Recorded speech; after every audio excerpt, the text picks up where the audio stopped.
Hello everyone! Today's lesson is about prepositions.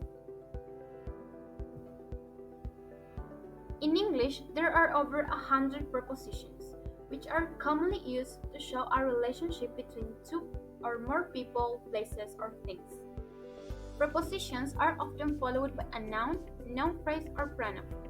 Let's take a look at the use of some of them.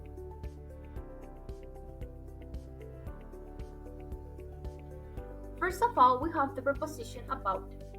The most common meaning of this preposition is on the subject of or connected with.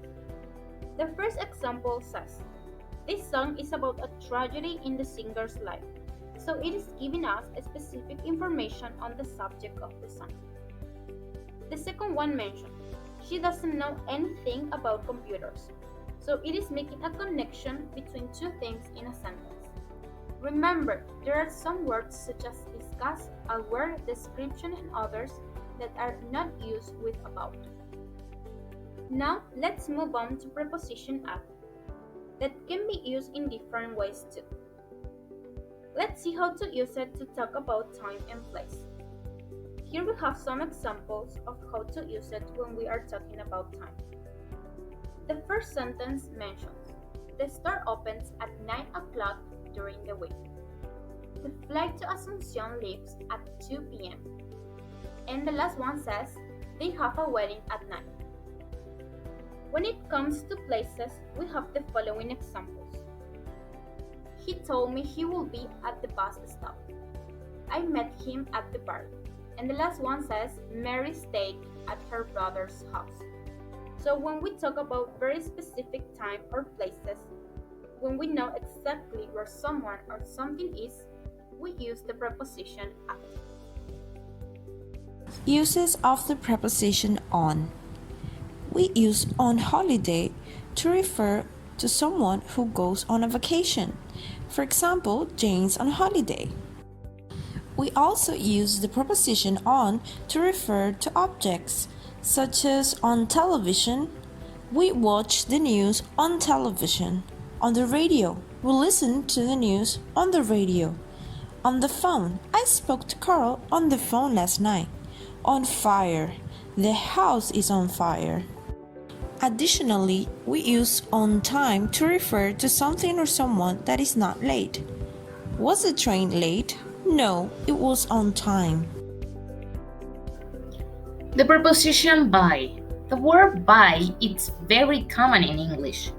It can be used in a lot of different situations and contexts. These are two of them.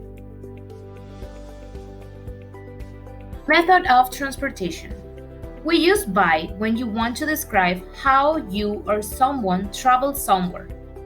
You have 3 examples here. Bella went to Mexico by plane. By plane. Plane is the method of transportation. That is why by is going before that word. By plane. My brother go to the school by bus. I am going to the party by Uber because my car broke down. After the passive voice. In the passive voice, by indicates who is doing the action. Let's read examples. Have you read any books by Augusto Roa Bastos? This sculpture was made by Gian Lorenzo Bernini.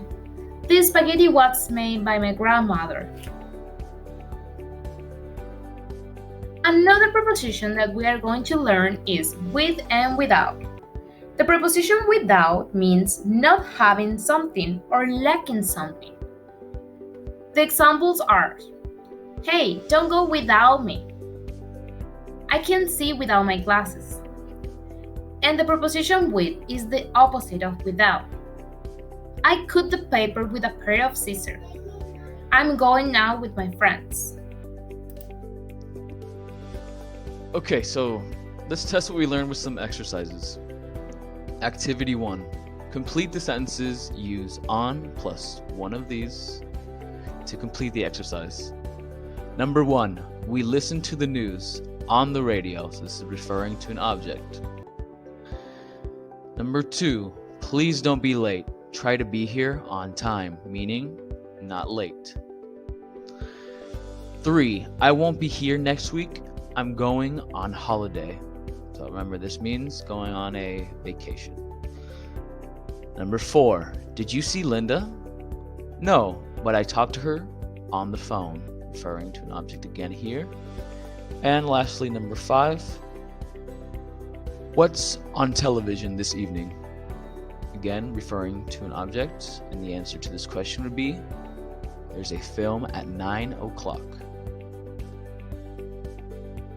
Okay, moving on to activity 2. Complete the sentences with the preposition at, by, with, etc. Number 1, in tennis, you hit the ball with a racket.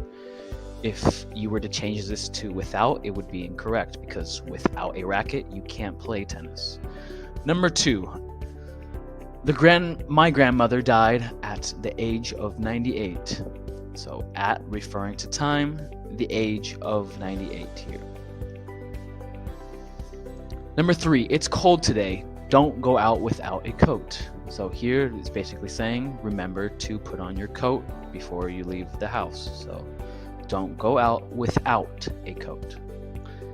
4, I don't use my car very often. I prefer to go by bike. So by referring to a method of transportation here, and which is the bike. Number 5, one of the most famous paintings in the world is the Mona Lisa by Leonardo da Vinci. So here we have by referring to after the passive voice, which is, so who is doing the action? So Leonardo da Vinci is the one who painted the Mona Lisa. 6, do you know anything about computers? Here's asking if someone is good with computers and knows how to use one correctly.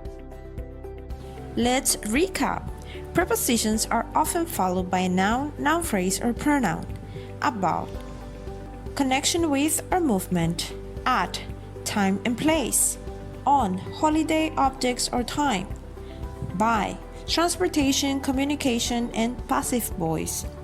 With, connections between people or things. Without means not having something or lacking something. See you next time.